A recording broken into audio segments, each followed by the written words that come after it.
Okay, well, hello and welcome. My name's Allison Nash. I'm the president of the Florida Women Landowners Association, and we're super excited to have you here. We've got a great presentation today for you.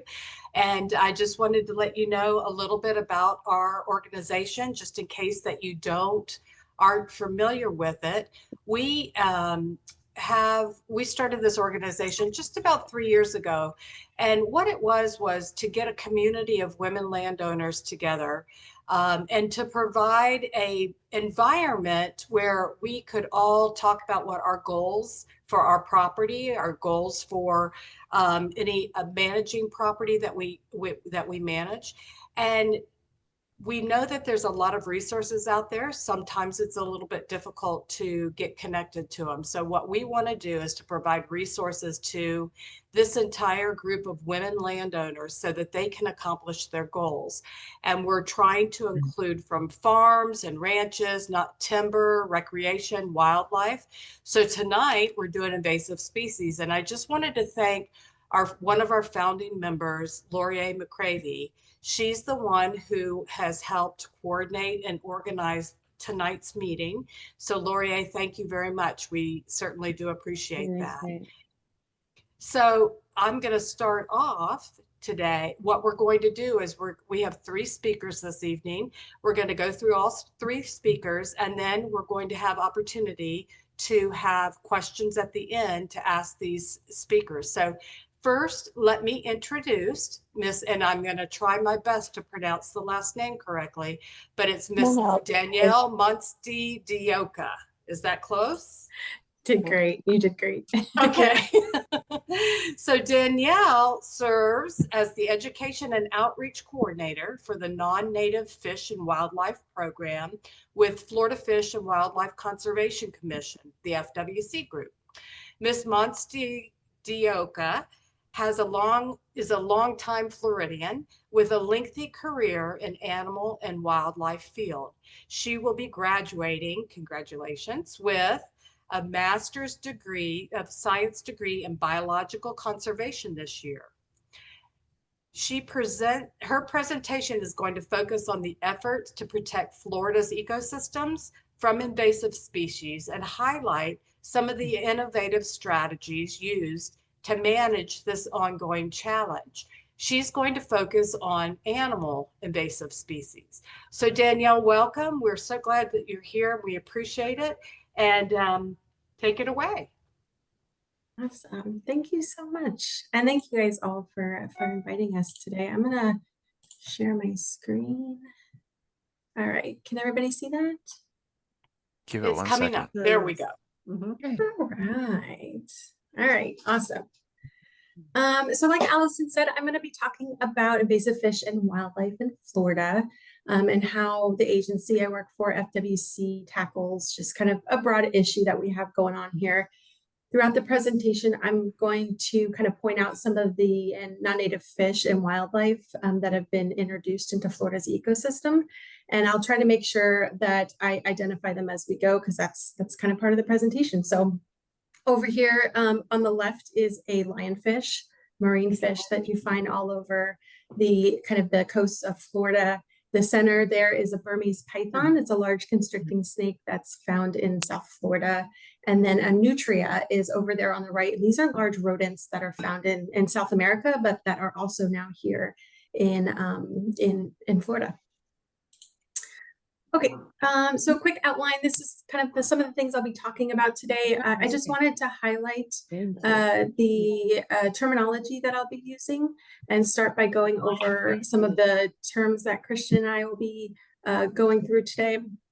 We'll dig into how they got here, so the invasive species, how they got here, what are their impacts, and then move into the agency and the non-native programs multi-pronged approach of these invasive species in Florida, including ways that you all can get involved and help and support. The last thing, the most wanted list. So these are some species that we want you guys to be on the lookout for and to tell us about. So I'll go through those as well. So as landowners, you guys probably know and are very familiar with some of these terminologies, but Christian and I will both be using these words, and we just want to make sure we're on the same page when we're talking about native species. So we're talking about species that occur naturally in a specific geographic range. So in Florida, we are very biodiverse here. We've got the panthers, the white-tailed deers, American alligators, great blue herons. We've got a lot of wildlife here in Florida. And when we say non-native species, we're talking about the animals that don't naturally occur here. So meaning they were introduced by humans in some capacity. So whether that was intentionally or unintentionally. And finally, the ones I'll be highlighting today are some of our invasive species. So not only are these species non-native, but to top it off, they have a capability to harm our native species in some way. And it also encompasses a risk to the human health and safety. So looking at this in terms of numbers of Florida, I know this can be a little overwhelming, but I think it's important to show we have approximately 198,000 observations of non-native wildlife that's been recorded in our state. And this represents 600 non-native fish and wildlife species. As you can see, if you live anywhere in the state of Florida over here, you've probably have some kind of fish or wildlife species in your local community that's not supposed to be there. And 600 species is a lot, especially when you're getting into the animals that are reproducing and have growing populations. And it's really overwhelming to think about, but definitely important to show that we're kind of all in this together here. So why Florida? Oh, yep, there we go. Okay, why Florida? As many of you have probably guessed, this is an ideal spot for new species to thrive because of how many ports of entry that we have. And we have a very robust live animal trade industry here in the state. Of course, for all of the reasons that, for the reasons I love Florida, that I can go to the beach year round and enjoy it, and so can the animals. We have this amazing subtropical climate. We don't get cold winters. You know, relatively speaking, and most animals are able to survive in this type of climate. It makes Florida an ideal spot for a variety of wildlife, but especially those reptiles. And one picture here is a male green iguana. So how do these invasive animals get here? How does a Burmese python get from Southeast Asia to Florida? And understanding the pathways is super important piece of the puzzle, especially when you're trying to prevent it from happening. And there are many ways that this happens, but two of the major introduction categories that I wanted to highlight are intentional pathways and then unintentional. When we're talking about fish and wildlife and intentional release pathways, this is typically by humans. It's one of the most common ways in that robust pet trade industry that we have, and abandoned pets is a really big one. The unintentional, which can occur in a lot of different ways, but this little guy here pictured on the left falls into the unintentional hitchhiker category. And this is a mongoose, if you've never seen one before. It arrived, real life picture, arrived in a South Florida port on a sugar shipment from the Caribbean, which they're not actually native to the Caribbean, but they are found in the Caribbean. So this little guy gets on a boat to Florida, and we as a state were very lucky that we had well-trained port employees with protocols. They spotted it, they reported it, and we were able to hire trappers that caught and removed it. So if you know anything about mongoose, they are pretty fascinating, pretty incredible animals, but very invasive, incredibly injurious, and definitely not welcome in Florida. So we definitely dodged a bullet with this one. So diving a little deeper into the impacts that these invasive species have, there are many more other than what I have listed here, but I'm just going to go over some of the heavy hitters that our invasive species impact us. You have ecological impacts. So this is affecting native wildlife with competition, predation, and alteration. And the tegu, this is Argentine black and white tegu up here at the top. And it is a great example of direct depredation because it's eating a native alligator egg. Yay. Oh, I think somebody's accidentally unmuted. The python on the bottom left right there has a very large stomach right there. It actually consumed a native white-tailed deer. We've also found native birds like roseate spoonbills, which are a threatened bird here in Florida, and we found those in the stomach contents of Burmese pythons. Okay. So not just being the resource for these invasive species, but competition for the resources. Many of these invasive species eat very similar things as our natives. That's why they're doing so well here. And they're taking away a lot of the valuable resources that we have. Economic impacts. So that might look like damage to water control structures or seawalls, roadways, crops, and the agriculture industry really takes a hit from the wild hogs. And this totals millions of dollars annually towards repairs and management. Iguanas are a big one as well. You wouldn't think of that, but they are a burrowing species, and given their size, they've been really notorious for weakening roadways, especially next to canals. And this is very expensive, causes roadways and things like that to fall in. When we're talking about human health and safety impacts, this includes injury or disease transmission, parasites, not just to humans, but to our pets or even native species. And things that come to mind is the cane toad, this example, those guys are dangerous, especially around our pets. And then the far bottom right photo over here are pictures of a native Florida snake that was just riddled with disease and parasites. And non-native snakes, especially, we've pinpointed the Burmese python introduced this lung parasite called pentastomes, and it's a crustacean that our native snakes are actually dying from.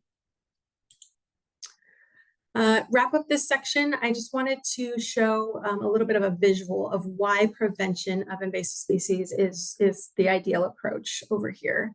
So preventing the release and establishment of these animals is the best management strategy against the invasive species. And this is where there's less impact. So you can see the area of infestation is very low. Financially, it doesn't cost as much, and less time has gone by.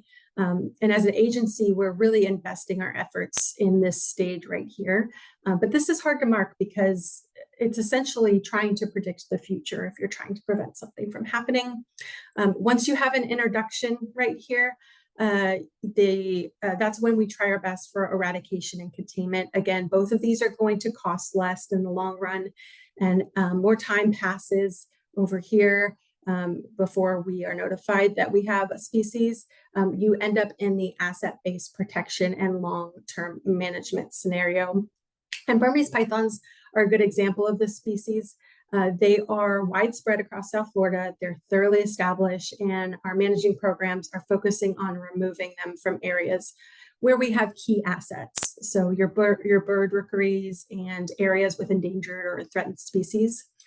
For them, total eradication is unlikely in this stage, but it's definitely not hopeless. And every python that we remove is still a success, and it makes a positive impact in our ecosystem. Okay, so let's talk about FWC as a program and how we're kind of tackling this issue here. As we go through our program approach, you'll see the words protection and prevention a lot, because we know now that preventing these introductions of invasive species is critical. The non-native program alone has 30 staff members who are just focused on non-native fish and wildlife. And it's important, I think, to note that we definitely do not do any of these things alone. It's pretty incredible to see the vast number of organizations that come together to make all of these happen. And those interorganizational partnerships are just absolutely crucial in the success of every aspect of our program. I'm going to start up here with early detection and rapid response. That's a lot of words, so I'm just going to say EDRR. There are many different ways you can approach an EDRR program, but FWC is, our way of doing it is through a hotline. We have a website and a phone number that reaches a non-native biologist who receives reports on invasive species. Now, that biologist is there Monday through Friday from 8 to 5, and once reports are verified, which are usually through a photo or a video, our biologist will determine if the report warrants a response. And since we consider invasive species a high priority, we collectively have built just such an amazing network. We have staff, we have agency partners, we have a very robust volunteer roster and contractors that have allowed us to expand our capacity, and we are able to respond quickly to some of these invasive species reports. Many of the animals removed are high priority reptile species, like the constrictor snakes I was talking about, the Argentine black and white tegu, who's pictured here down at the bottom, who's in a trap, and monitor lizards as well. The top picture right here is actually a caiman that was captured near a lake. So this crosses a bit into outreach because it's just such an important outlet for the members of the public to get involved and to use this I've Got One website. We have the mobile app, and we also have a hotline to report. As I said, the best reports that we get include as much information as you can share. So a high resolution photo of the animal so we can verify what species it is, the location where the animal was seen, and this is ideally a GPS, but yeah, just let us know where it is. And then of course the date and the time when the animal was observed. Any information you can share is always helpful. And when we get tons of reports every day, which is great, but the important part is to accurately identify the species, and we need all of this information to be able to do that. If we responded to every report, that we would be exhausting our resources really quickly because of accidental identifications. A lot of these invasive species look very similar to our native ones. So these reports, we use this information for many things, and this also includes identifying if one of the species range is starting to expand. And a lot of times these animals, they'll start near South Florida or the east side, and then they will slowly start seeing sightings move throughout the state. So again, you guys are telling us about this, and this is how we're able to track some of these changes that are happening out there in our state. So I wanted to show an example of what an EDRR might look like. What you're going to see here in this video, it looks simple enough. You have a brave person enough to crawl into a drainage pipe and crawl back out with a wild animal. But in reality, this removal took 3 days to accomplish. So day one was the initial report confirming that it was in fact a water monitor, and there were no photos, but our staff went in and took a look. Staff saw the monitor rush into this drainage pipe on day one. Day two, we went out there ready to catch it, and no one was able to see the monitor or spot it. So this is day three.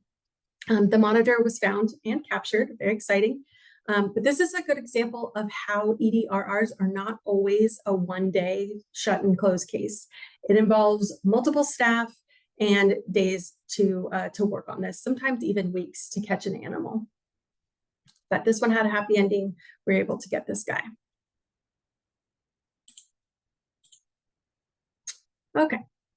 So moving into prevention, rules, regulation, and risk, and our agency is unique. We have we're different from other state agencies, and we have some constitutional authority. We can create rules and regulation that help us manage our fish and wildlife. And we can implement the rules based on the risk determination and science-based research. And having that capability, again, provides us the opportunity to take that preventative approach that's really important.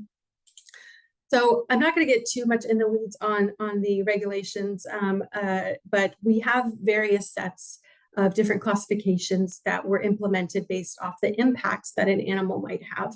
And the ones our program deals with the most are conditional species and prohibited species. Examples of that, of a conditional species over here, is that nutria, that large rodent in South America. And a green anaconda might be an example of one in the prohibited species. Large constrictor snakes, that Argentine black and white tegu, these are all prohibited. And as you can see, neither of these species listed as conditional or prohibited are allowed as pets, although I will say there are some exceptions, and they do require a permit.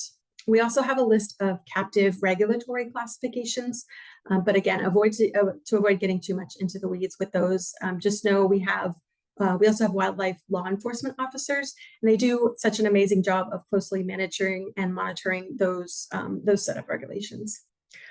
In general, we have these laws in place, but they can definitely change, and we expand them and work with a variety of our stakeholders, like those exhibitors and those commercial sellers, and we update and we build on these classifications every year.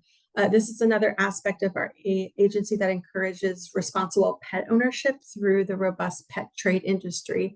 And it's a really helpful tool to give us a better chance at that preventative stage. Another great rule that we have is Executive Order 23-16. So this allows members of the public to remove and humanely kill invasive species. And this is year round. And there's our 32 commission managed lands you can do this on with no permit. You are required to follow all of the land area regulations, but you do not need a hunting license or a permit to do so. You do have an ethical and legal obligation to kill these animals humanely. So we provide guidance on our website about that. But no matter if you're out there hunting or simply spectating, it's just been a great way to get the community involved in reporting and removing many of these invasive animals. Up here on the right is how you might see an Argentine black and white tegu spotted on a trail camera popping out of a burrow. And then down here is that green iguana. So thinking back on that invasion curve, the graphic where it showed that prevention was kind of the ideal scenario. In order to get ahead of invasive species, you need to be able to determine the risk of it actually becoming invasive. So we use a risk screening tool, and it combines specific factors that make an animal invasive with the animal's biological, or the species kind of biological profile. The factors listed here are some of the big ones used in the screening, but are by no means an exhaustive list. And I wanted to use the lionfish as an example of a species that is listed as invasive, and how we might use this tool to guide us towards listing it as an invasive species. So they can spawn year-round, lionfish round, and they produce up to 30,000 eggs every 4 days. So very high reproductive potential. Since the first one was spotted in 1985, they've spread all the way from coasts in the Keys to Apalachicola. And they not only eat native fish and invertebrates, but they have this expandable gut that allows them to eat lots of fish, and ones that are even bigger than themselves. By eating all of these fish and invertebrates there, they have a direct impact on Florida's economy. And this is by depleting our coral reefs, which impacts tourism and the fishing industry in Florida, which we know is a pretty big industry. They have 18 venomous spines that provide ample protection against possible predators, but that also includes humans that are out there snorkeling and fishing in our ocean. And we know that these fish are impacting areas outside of Florida. So the Caribbean and the Mediterranean Sea are also impacted by them. They have just a plethora of listed impacts wherever they touch as well. And the lionfish hits all of these major categories, which informs us that it would negatively impact Florida's ecosystem in so many different ways.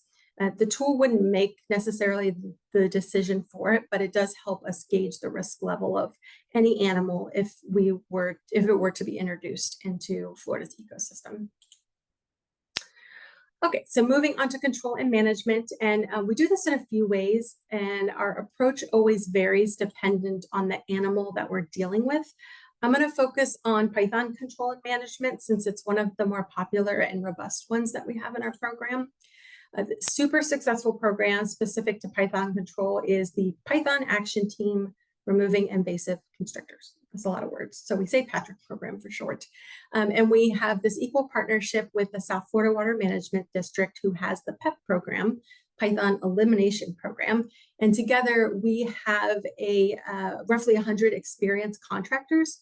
They're paid hourly to conduct surveys and then paid additionally for any python or python nests that they remove. We do a lot with the data that they collect. And I'm actually going to share a graph that just shows how impactful the efforts have been. So since 2017 over here, when the program launched, the numbers of captured constrictor snakes increased just dramatically. As you can see, the blue here is what had been reported to FWC, and the green is the pythons removed by the contractors at the end of last year. We were at over 23,000 pythons removed, and that's a lot of work. Finding these pythons is not an easy task, even for the most experienced hunters. Being out there in the Everglades, the detectability of one of these snakes is 1%. So pretty incredible work that they've done just by launching this contractor program. So second to last, very important research that our non-native program supports, and this relies very heavily on those inter-organizational partnerships that I was talking about. And I say support because our approach with research has developed into more of a financial support for many of our partners. Phone data collection has been just a game changer for our program. We're using near-infrared technology to better detect certain species. The photo here on the right is a Burmese python under an infrared camera. And we're starting to use drones in our management strategies, which move much easier and faster over the landscapes especially around South Florida, more so than humans do. So if you look at that photo in the center, and this is a staged photo, but this is an example of the drone. And in the center there at the bottom, there's a snake right below it. So this is an example of how we would use a drone to detect species moving across landscapes. We're not only continuing to support, but growing these innovative control methods.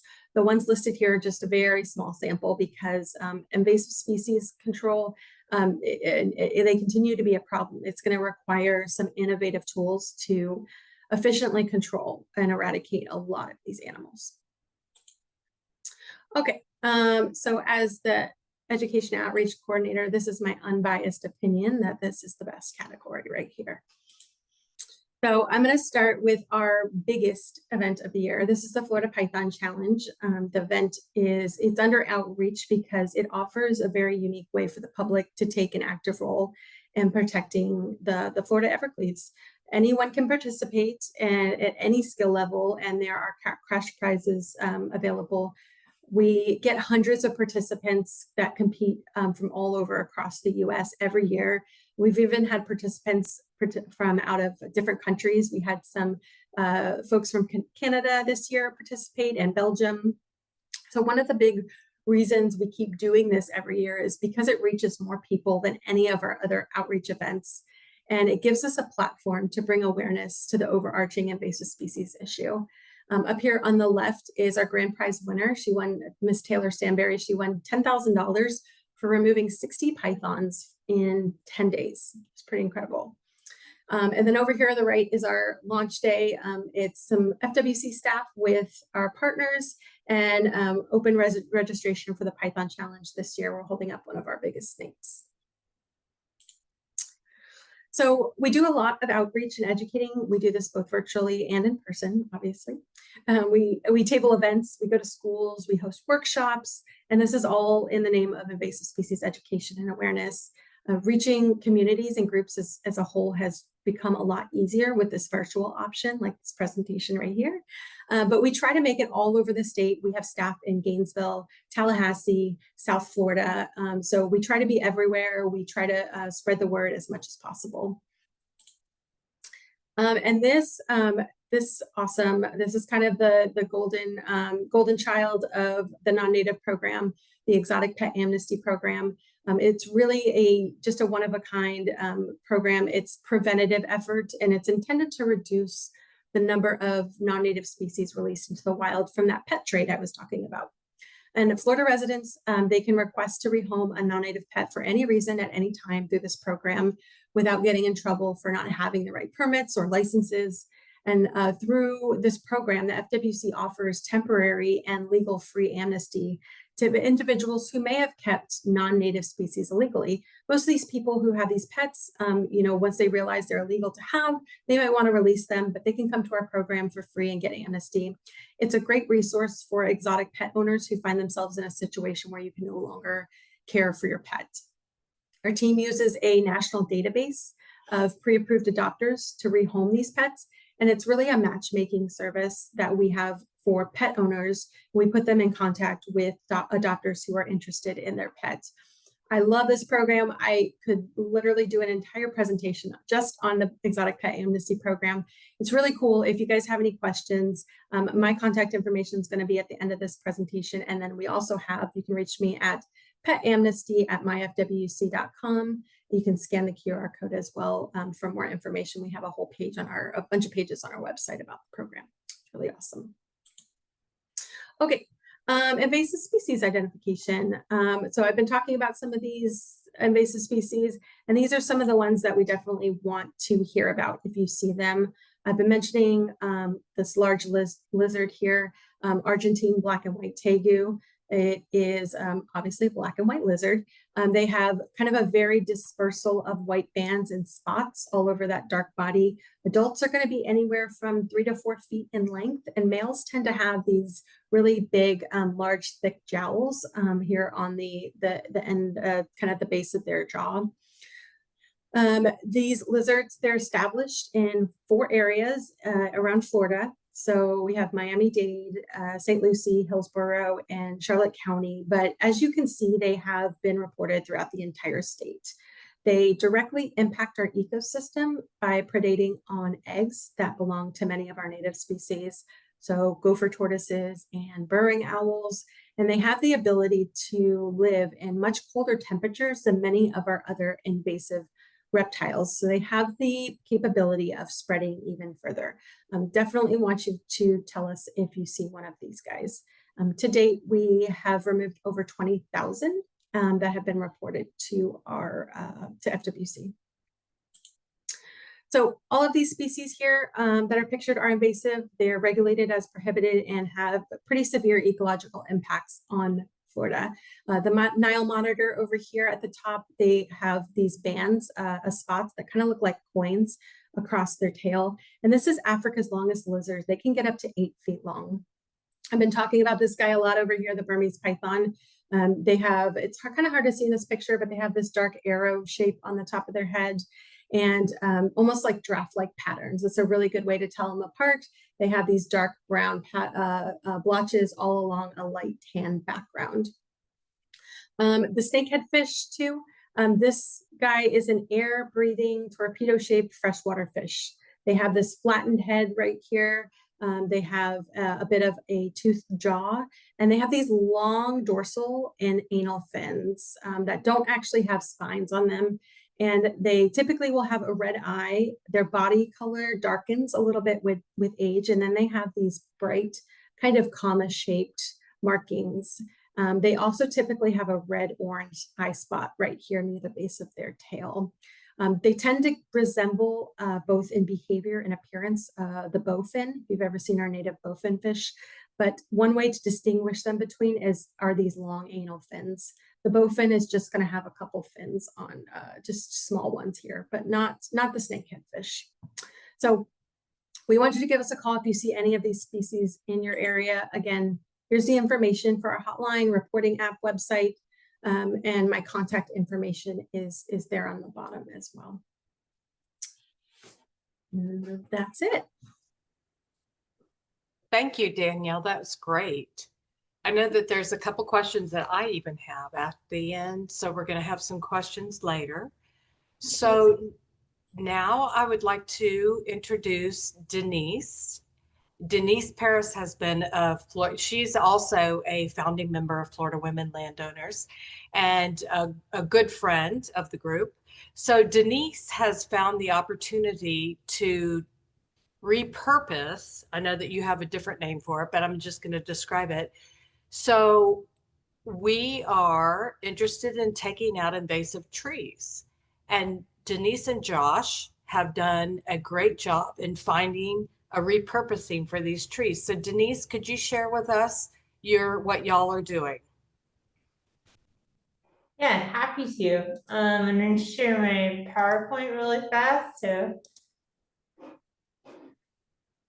let's see. Is it up? Yeah.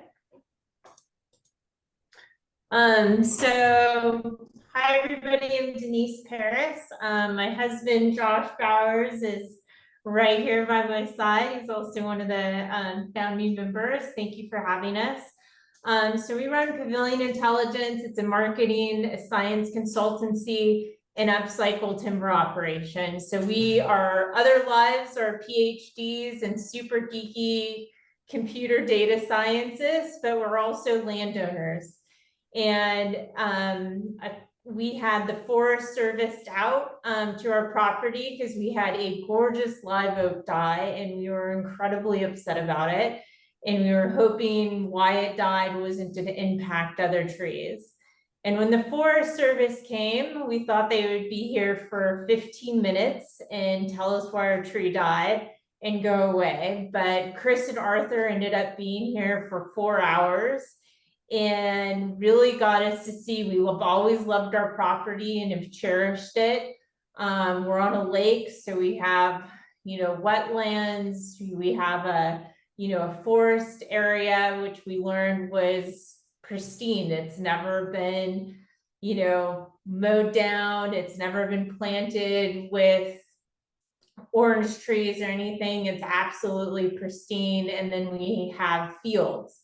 But then what we also learned in that process was that we had a lot of these guys, which are invasive trees, which we thought were beautiful and green and had no idea that they were invasive. And the Forest Service encouraged us, they can't require you to remove them. And that really kind of overwhelmed us because at that time we were not in a tree business. We weren't harvesting trees or doing anything like that. And as researchers, we started going, well, what can these trees be or be used for? So what do they all have in common? They are absolutely gorgeous when you go inside of them. All of these trees, camphor, Wanamaker, which is also locally known as ear tree, China berry. Instead of just putting them in the burn pile, if you cut them down to harvest them and mill them, they are sought after by woodworkers to make live edge slabs, coffee tables, and dimensional lumber. You can make gorgeous boxes and cabinets and everything else. And so here's some of the photos of the invasive trees on our property that we harvested. And at first, when we were harvesting them, we would take them to other mills to get milled, and we had enough trees that the other mills were, it's time for you guys to get your own sawmill and start milling it yourself. So we did that. And so we have a portable sawmill that can do dimensional lumber. So like the same size 2x4s or 4x4s that you buy at Home Depot. But from invasive trees, or if you have pine trees, you could do that too, as well as live edge slabs. And the logs can be anywhere from, with our portable sawmill, it could be anywhere from 12 inches to 60 inches in diameter. What's really cool about the portable mills, if you do have a really big log, the mill can be built around the log. So if it's too big to actually move, it can be built and made into live edge slabs right there instead of having to like move it, which is really neat. So, and we do this and we can go on site to your property for $150 an hour plus travel and needed equipment. We are very safety conscious. So having, a tractor and equipment to either move logs or once they're the slabs to kind of save our backs as much as possible is part of one of the things we've learned. And then of course you can also bring the log to here to our house, and we're in Lake County in Groveland. So that's it. And this is kind of our journey, our entrepreneurship journey and managing our own land. And it's been a lot of fun. So that's it. If anybody has questions, so we can ask questions at the end. So that's a brief. I appreciate everybody's time for kind of sharing the story and what we're doing, which segues into Kristen, who's the specialty in these invasive trees. So let me introduce Christian. Thank you, Denise. I tell you, when Ginger and I went out to Denise and Josh's property, their passion for their property and their passion to have the invasives removed and the magnolias saved, we saw it is a real passion for them. And so, but what I love is that, I know that all of us after hurricanes have come through, have trees on the ground. And for me, we've got a huge hickory tree down, and I'm thinking it's just sitting there rotting. I know snags are good for wildlife, but this is another option, and especially if they're invasive trees. So we'll have questions at the end, but thank you, Denise and Josh, for sharing your journey with us. And the next, I'm going to introduce Christian. So he's a volunteer training coordinator for the new Invasive Species Survey Group at the University of Florida. It's a program which trains citizen scientists to help land managers collect better species surveys and distribution data to inform effective management. He previously worked for IFAS at UF in the assessment of for non-native plants, and is also a master's student in interdisciplinary ecology, studying ecology of invasive grasses. So Christian, welcome, and I'm hoping you'll talk about Kogan grass for us. I certainly can. Thank you so much for the introduction, Allison. And I want to thank Laurier also because this whole program kind of came together after a chance encounter where she invited us to come talk. So thank you very much for the opportunity. So yeah, I'm going to do a little bit of an overview. I realize with the audience that just doing a shameless plug of my own program is probably not the best way to go about this. So I wanted to give a little bit more context about invasive species and talk about invasive species programs, not just within UF, but also a few that are outside of UF, because I think that there's a lot of confusion and a lot of people involved with invasive species issues. So with that, let's go ahead and get started here. Okay, there we go. So the first thing I'm going to do is sort of echoing off of what Danielle did in her presentation. I'm going to give a little bit of background information and cover some terminology. The terminology that we use is it's almost like we planned this. It's very similar. But once we're kind of starting on the same page, I'll move on into my next topic, which is talking about the many invasive plant lists that we have in Florida. Because if you've ever tried to figure out who has listed a plant as invasive, chances are you came across many different lists and you're kind of uncertain what the significance of each one is. Very closely related to that, after that, I'll move on to identifying some of the organizations who are working on invasives. Again, most of these will be UF organizations or UF adjacent organizations, but there are also some other partnerships that I want to highlight as well. And then the last part is really truly my presentation, which is talking about citizen science and invasive species reporting with the UF Invasive Species Survey Group. So again, I don't want to spend a ton of time on this because there's a lot of overlap here with what Danielle has already said, right? So we have native species. Terms on the left are the terms that we're going to want to use. And then there's also some stuff on the right that we're going to want to avoid moving forward. So we have native species. Again, these are species that have been historically present within a geographic range. Non-native species have not been in that range. They've been introduced by people, either intentionally or unintentionally. Then we have invasive species, which is a subset, excuse me, of non-native species. And these are non-native species that either are causing or are suspected of causing impacts. Honorable mentions to weeds. Weeds it's a very versatile category, right? Weeds are just plants that are growing where you don't want them. Invasive plants can be described as weeds. Native plants can be described as weeds. So there's not quite a restriction on that term. So don't worry about that. Moving over to some of the terminology that we want to sort of move away from, we see a lot of exotic and alien in older, especially older publications or in older sources. And generally, we find that they either elicit more of an aesthetic or they're a little bit misleading or even politically charged at this point in time. And so we kind of leave that out of the scientific discussion and we focus on the whole native and non-native.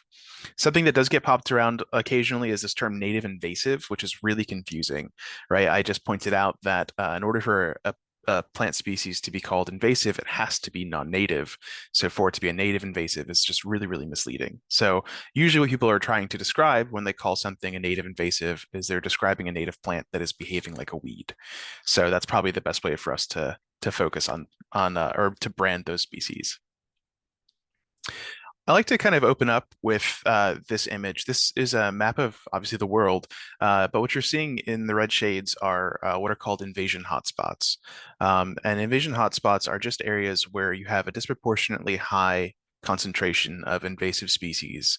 And obviously the inverse is true in the blue spaces where we have lower reported invasive species. And I just want to highlight and get us kind of thinking about one of the themes that Danielle also mentioned, which was the introduction of invasive species. Obviously, a lot of the areas that we're seeing that are in deep red shades either have really high GDP or they're historically significant trading spots. And these are areas that just have a lot of human trade activity, and with that trade is comes, unfortunately, the introduction of invasive species. Florida, as you saw in that last frame, bright red. We have quite an invasive species problem in Florida. Just a couple of descriptive statistics looking at plants specifically. We have about 168 invasive plant species. As I touch on in just a moment, that is kind of a collection of multiple sources who are calling these species invasive. But 168 is kind of where we're at my last look. And there are unfortunately new ones every year, it seems. Invasive plant species specifically are responsible for about 43% of the habitat loss that impacts our threatened and endangered species here in Florida. So this is one of those direct ecological consequences or impacts of invasive species that we talk about. About $110 million per year is lost, specifically due to the presence of weeds or invasive species in agriculture. This can be attributed really to two different causes, and that's the cost of applying herbicide or extra activities to manage weeds, but also it's the monetary loss in the potential yield, because a lot of times these weeds are competing for the same resources that the crops are growing or need to grow. Sorry. And then the state agencies, again, this is just in the state of Florida, are spending $44 million per year in management costs in invasive plants alone. So this is not including all of Danielle's budget. This is just on plants. And I can tell you, I don't have the data showed here, but that $44 million per year is being spent predominantly on the same probably 6 species, and most of them aren't even the terrestrial species. Most of those are aquatic species like hydrilla or water lettuce. So, which I'm not even going to talk about very much in the course of this presentation. So I'm going to move over to plant lists. The first, I've kind of divvied these up into two different sections. The first section here are these regulatory plant lists, and I like to refer to them as the noxious lists because they both happen to use that term. This is important distinction, right? The regulatory lists are the ones that have some kind of legal teeth to them. If you're in violation of them, you can be fined or, investigated. So these are definitely a list that you want to be aware of, especially if you are selling or moving plants. The first of which is the Federal Noxious Weed Act. This was enacted in 1975, but it's been periodically updated throughout the years to add new species. This list is governed by the USDA. And really what this list does is it serves to regulate the interstate or the foreign movement of living plant species. So this is only really of significance if you're talking about species that are moving across the Florida line into other states or that are being imported from outside of the United States into Florida. The other noxious list that we need to be aware of is the Florida Noxious Weeds list. So this is a state level list. This is like the counterpart to the Federal Noxious Weed Act. This is managed by the Florida Department of Agriculture and Services. There we go. And it governs the transportation and the sale and the possession of invasive plant species within the state. So each one of these has their own list of species. There is a substantial amount of overlap between the two different lists when it comes to the species that are listed, but they're definitely things to be aware of if you're selling or moving plants within or across state boundaries. The next couple of lists that I've pulled are the non-regulatory lists. So there are no legal consequences for this. This is much more of an awareness and education or research angle. And these are predominantly published by two different organizations here in Florida. The first is the Florida Invasive Species Council. This is a professional organization that is responsible for among other things, coordinating across professional groups and putting together these lists of invasive species. They have a three-tiered species list, and they have a category 1 species, category 2 species, and a watch list. So the category 1 species are probably the worst tier. These are documented, are species which have documented ecological impacts and are changing or transforming ecosystems. The category 2 species don't quite have the same level of evidence for their impacts. Instead, they typically are species which are really widespread or are rapidly spreading across the state and causing some kind of alarm, where we're pretty sure that there are impacts, but we don't necessarily have all the documentation to prove it right now. And then that watch list is really for species that are just now emerging, that we really don't have data to support any kind of listing conclusion, but they are, it's a triage list really to see if they warrant in the future listing as category 1 or category 2. The other group organization, this happens to be a UF organization that publishes plant lists in a way, is the UF IFAS assessment for non-native plants. So this organization is a research group based out of UF, and what they do is they run a series of risk assessment tools, similar to, as Danielle outlined on the bioprofiles for wildlife.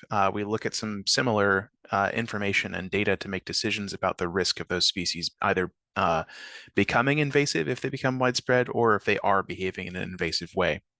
So they have two different tools, a predictive tool that addresses again, species that really aren't present yet or aren't widespread with very limited information. And then there's a status assessment that focuses on species that are present in the state, but we don't necessarily know, like, is this causing problems or do we need more information to kind of get to a conclusion? So those are the lists. I'm going to move on quickly to some of the organizations. There's already going to be a little bit of overlap between the listing agencies or listing organizations and these organizations. So the first I want to point out is the Florida Fish and Wildlife Conservation Commission. Obviously, we have a few folks from the agency here tonight. They're super involved in invasive species issues, not just on plants, but also on wildlife across the state. We also have the Florida Department of Agriculture, as I mentioned, that they're responsible for the state level noxious weed list. We also have the Florida Invasive Species Council, which I also mentioned as a professional organization that does the listing activities for the category 1, 2, and watch list species. And the final organization that I want to mention are SISMAs. And I actually have a map here of the different SISMA regions across the state of Florida. SISMAs are professional organizations. You're welcome to join them. Anybody who's interested can get involved in SISMAs. And as you can see, they're very regional. They don't necessarily focus exclusively on plants. They tend to be all taxa, so they'll also do wildlife stuff.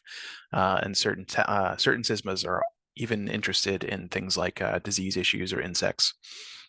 So they're great organizations kind of at the local level where the organizations that are operating within that SISMA area will come together across agency lines, across organizational lines. And there's also room for private landowners like yourselves to get involved and to share in resources and learn about invasive species issues that are affecting your specific region. So great organizations. I also want to mention that they will host volunteer days to do invasive removal stuff. So if you are trying to get some invasives removed and you need some volunteer labor, that is a potential avenue for you to explore. Overall, just great resources, and I definitely encourage you to look into them. Pivoting to more of the UF IFAS side of things, I've already mentioned, well, at least the first one here, the IFAS assessment for non-native plants. They are the ones, again, who conduct those risk screens for potential invasive species. The second source that I want to highlight is a Center for Aquatic and Invasive Plants. This is a group of researchers who are really focused on management techniques, figuring out what herbicides work best for which species, figuring out which species you can burn and which species respond really well to fire and you maybe don't want to, hit with a prescribed burn. So they also have a really wonderful plant directory. This is their homepage here. There's a lot of fantastic information on their website. The plant directory can help you to identify some of the invasive plants that you may be seeing, as well as some native plants that are also frequently encountered and people might think are very problematic. So it's helpful to kind of parse through what species you're looking at, as well as those management plans and control methods. And then the last organization that I'm really going to draw your attention to is really my poster child, and that's the Invasive Species Survey Group. Before I get too much into the group specifically, I want to do just a quick touch on citizen science reporting in invasive species. It's really important for you all to take away from this webinar tonight that there is a huge opportunity and need for not just landowners, but all the citizens of Florida really to be involved in reporting and in documenting what's going on when it comes to invasive wildlife and plants across the state. And there's a number of different ways that you can get involved. The first is, well, really just showing up to events like this, right? Learning what species are present in your area and learning how to recognize and identify them and reporting them is really the next step as well. There's a number of different tools, and I'll touch on that in just a moment, that you can use for reporting invasive species. And I really also want to encourage you, whether it's the Invasive Species Survey Group or another organization like the SISMAs or Master Gardener, Master Naturalist Group, I really want to encourage you to get involved with organizations where you can meet other folks who are involved in invasive species management and share your knowledge and resources. So as I mentioned, there are a lot of tools really for reporting invasive species. I know I've got one here. So that's for your wildlife typically, and that goes to FWC. But there are a number of different tools that you can use for reporting species. Many of these, at least all of these that I have on the screen here, they're mobile phone based, so you can download apps if you'd like to. I've got one also has the hotline that you can call. And then EdMaps also has just an online form that you can go to their website and submit records just through your computer if you have the data that you need to submit. These are really fantastic tools, not just for public engagement and education, like I have highlighted here, but also as you're seeing at least from Danielle, these are tools that are being used for management activities. And on my side, I can tell you these are tools where the data is being used for research, so it is truly significant and impactful for all of us to be contributing as much as we can to these kinds of projects. I want to highlight or at least mention that sometimes there is a little bit of a reputation around citizen science as being a little bit less reliable when it comes to things like species identification, or if you go on to like iNaturalist for one, I know people may not be filling out forms correctly or what have you. And that really highlights the necessity for staying involved in groups like this so you can learn what species are around and you can have sort of the support for making sure that the records that you're submitting are really high quality. And that is really where we start to plug in with the Invasive Species Survey Group, because really it was that need for high quality data in new locations that gave birth to this group. So as was mentioned earlier, we are an all-volunteer group that conducts free surveys for invasive plants on public and private lands. Our goal was to build a volunteer network, a trained volunteer network that can pair up with land managers, both again, public and private, and help them collect the data that's necessary to put together really effective invasive species management plans. And with not just collecting the data, but helping you actually put together those management plans. And when it comes to invasive species management, especially when it comes to plants, you usually cannot do a one and done treatment, right? You can't expect to hit Kogan grass, for example, with herbicide 1 year and expect that it's going to be gone. It's a very iterative process. And so having a group that can help you collect data, put together a management plan, and then revisit it, year after year, or every treatment season, whatever your treatment cycle is looking like, to help you build a picture over time of how is your management plan shaping up? Is it working? Can you adjust your approach in some way and maybe see some more success? That really was the goal for this group. So I talked a little bit about the need to train citizen scientists, and so to that end, we've put together a training course that all of our volunteers can take. That training course is a free, asynchronous, and online course. It's meant to take only a few hours to complete. Contrast that with some of the other education programs that are weeks long. This right now course is broken up into 3 modules, the first of which focuses on what I like to call Invasives 101. That covers some of the information that I covered in the beginning of this presentation, right? Like terminology and definitions, as well as just general invasive species issues. The second module focuses on the field identification of regional invasive plants. Right now, I think we have 12 or 13 species that we focus on. We have a very North Florida bias at the moment, I will tell you, because right now we are focusing just on North Florida. It's a small program. So stand by for potentially expanding it to the rest of the state. And then that third module that we have really focuses on making sure that the data that we're capturing, in our case, we're using EdMaps as a platform, that data that we capture is very high quality and actually can be used for informing management and research. So as I mentioned, right now we have a very North Florida slant. This happens to, if you look at the map here, this shows largely where most of our operations are happening at the moment. This happens to overlap with 3 SISMA areas.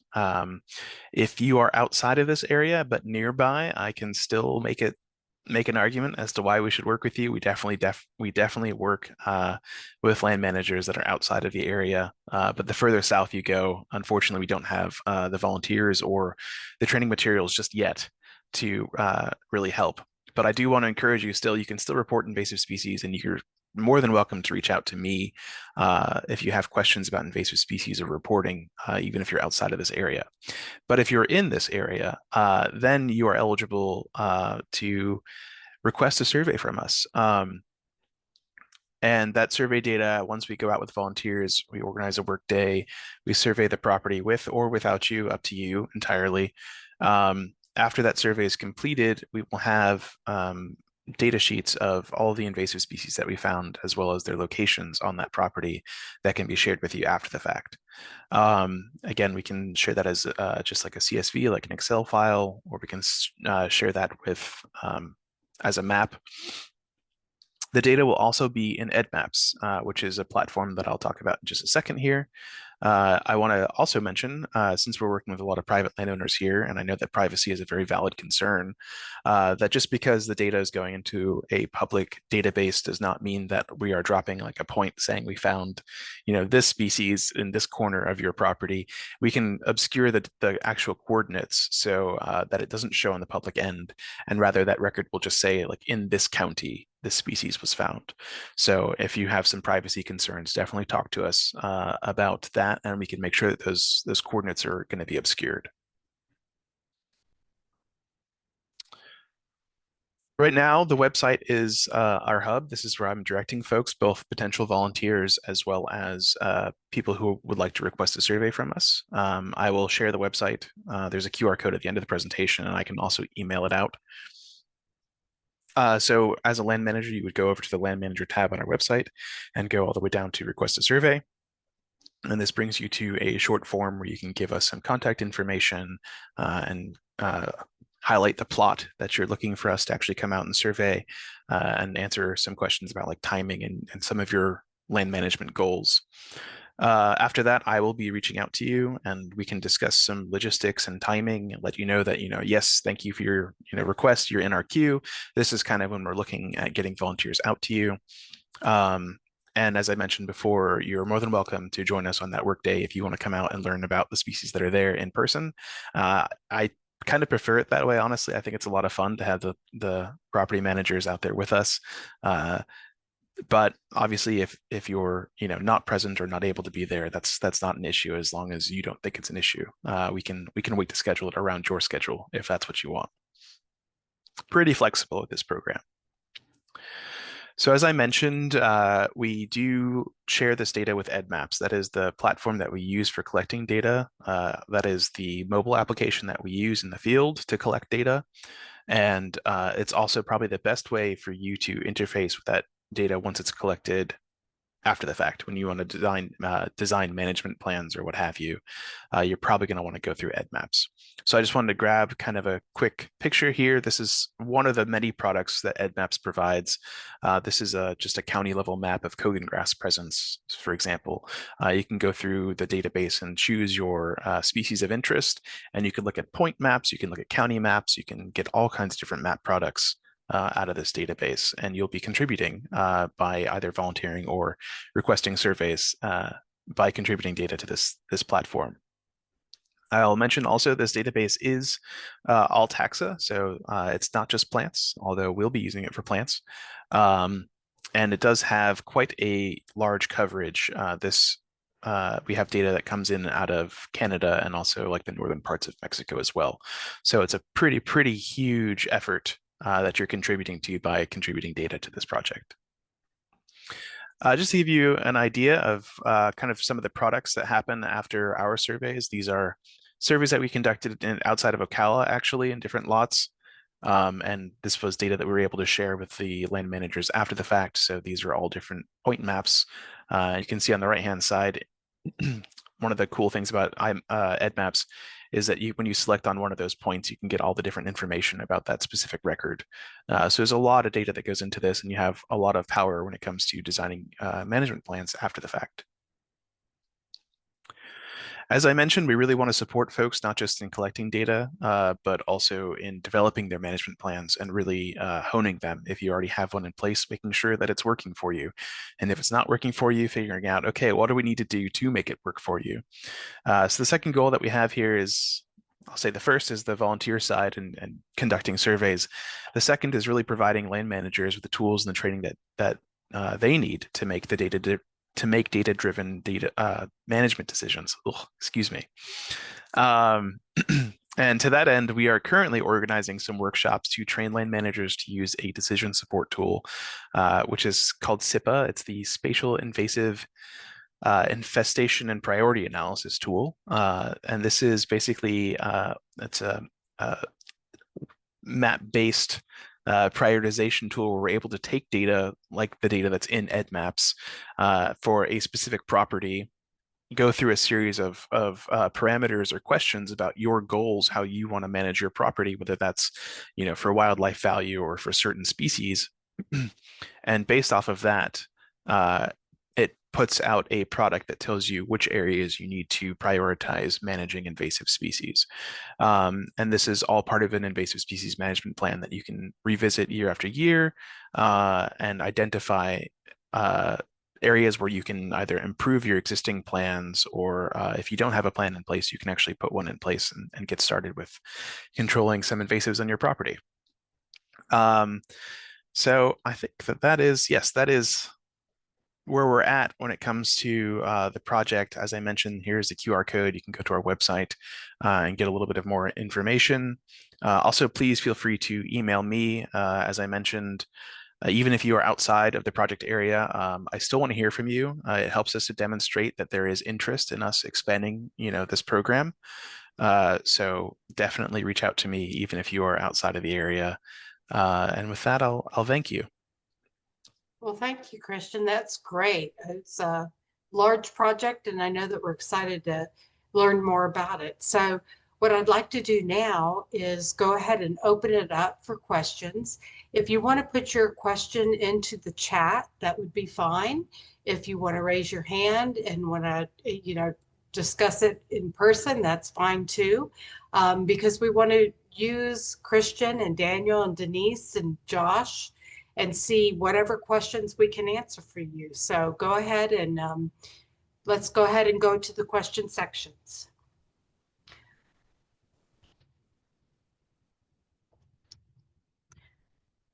So I'm going to start off with one that I have. And I wanted to say, where can it is when I go to the IFAS into your Christian, to your website, is that where I would see pictures of invasive species and plants in the plant location that you had showed us? Yeah, so UF has a ton of web pages, and I should highlight this better. For for the links that I have shared, you are just going to go to the invasive species survey group, and that is going to get you to the request a survey form or to the volunteer enlistment. If you're interested in pictures that are going to help you with invasive plant identification, you're probably going to want to go to the Center for Aquatic and Invasive Plants, which is a different UF program. They have a fantastic plant directory, which has loads of photos and I think even some videos that focus on plant identification. Thank you. So the next question that we have, any updates on screwworm? Is it in Florida now? I think I can mention something quickly on screwworm. It's a little bit outside of my realm of expertise. I don't think that there have been any records of it in Florida as of right now. I'm not actually certain of if there are active surveillance programs. Danielle, do you know anything about surveillance for screwworm? It's more of like an agricultural pest, so it's a little bit outside of my purview. Yeah, a lot of the, those types of species, like you said, on the federal level, that, they typically handle a lot of those things. So yeah, I'm not aware of it. But I So haven't heard of any reports. I can actually answer that one. I'm Paulette Tomlinson, the Livestock and Natural Resources Agent here in Columbia County, and so far the borders are still closed. As far as I know, the screwworm, New World screwworm, is still 300 miles away from the Mexican border, Mexican-U.S. border, and there's just an ongoing surveillance that way. They're still trying to ramp up the male sterile fly program in case it does come over, but they're staying very vigilant. They're just asking people to be on the lookout. Okay, thank you. Okay, so now are there any resources out there to help with the cost of paying to eradicate invasive plants on your property? I have tons of Kogan grass and popcorn trees. Yes, there are some resources out there. So the first of which exists, I would suggest talking to SISMAs are a great resource for this, which is why I plugged those SISMAs. But I know that FWC's Landowner Assistance Program is out there, and I know Lainey Carter has, I'm sure some of you have spoken to her, has a private landowner's tool cache, and that also includes access to spray equipment and I believe also herbicides. So if it's something that you're comfortable doing that kind of spraying and you're capable of doing that spraying on your own property, that would be a great contact.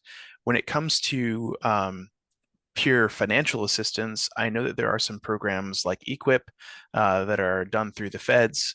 I have a little bit of information in the form of links that I can share. I believe applications for some of those programs are closing soon, so I can share some of those links if I find them here.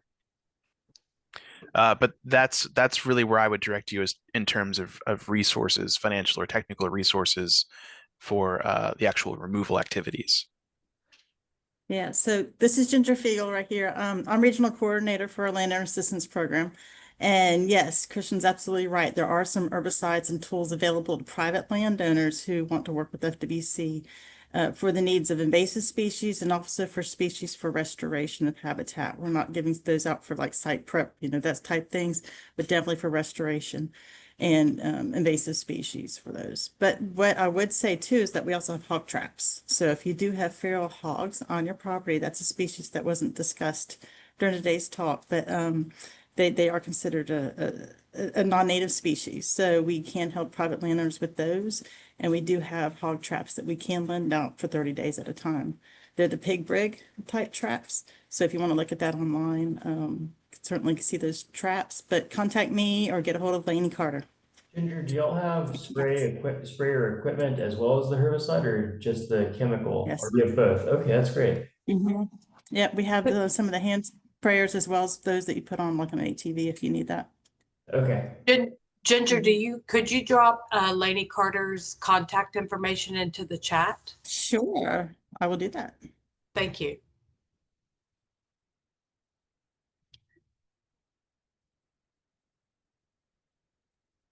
So Denise was talking about, okay, so let's say, what about the resource and financial assistance for Chinese tallow, China berries, and camphor trees? Is there any financial resources for that? Do y'all cover that also, Ginger?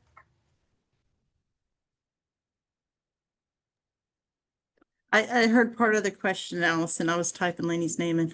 It's about financial resources. Is that what Financial your question was? resources for the ridding of Chinese tallow, China berry, and camphor trees. So as far as any type of financial resources, you could go through the NRCS through one of the EQIP programs. It would be a cost share reimbursement program. You would have to, if you connect with us through the Landowner Assistance Program, we certainly can get you with those resources as well. And So Josh, I was just thinking about you. I'm sorry, Josh, I was just thinking about you. If you want to contact Jason Ballard, he's probably your guy to work with. He's your biologist, isn't he? Yeah.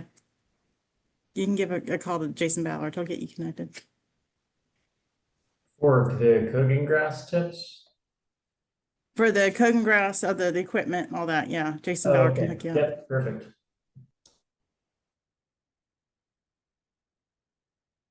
Are there other questions?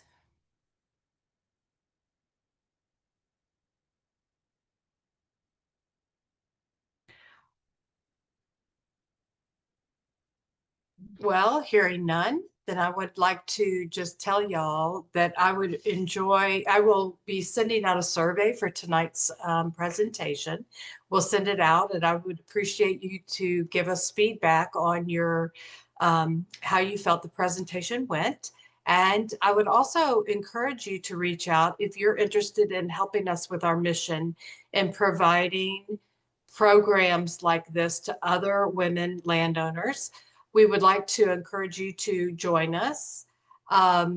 We would like to ask you to become a member and also forward any additional information you would like us to present, because what we do is we want to survey people and say, what are the points of interest that you have? What are the goals that you have for your property that you need help in removing obstacles and that type of thing? So go ahead and just put it in the chat or reach out to Florida Women Landowners at the email that I gave you, president@wfla.net. And we appreciate you joining us.